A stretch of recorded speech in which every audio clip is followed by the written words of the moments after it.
you're not going to have accomplished something amazing, Yeah, there's even if you do make a lot of money at it. yeah, there's something fundamentally different about the quote unquote business of space exploration. Yeah, It's for sure. It's a grand project of humanity. Yes, it's one of humanity's grand challenges.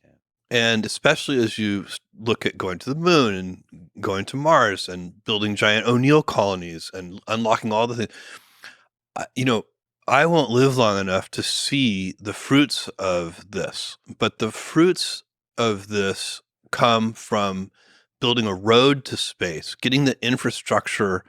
I'll give you an analogy. When I started Amazon, I didn't have to develop a payment system. It already existed. It was called the credit card.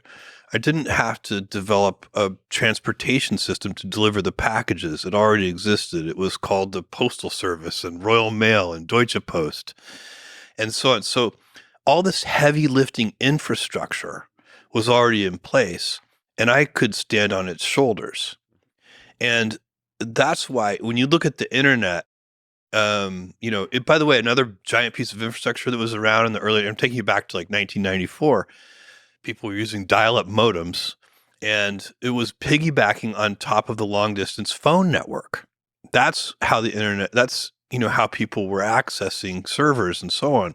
And that, again, if that hadn't existed, it would have been hundreds of billions of capex to put that out there.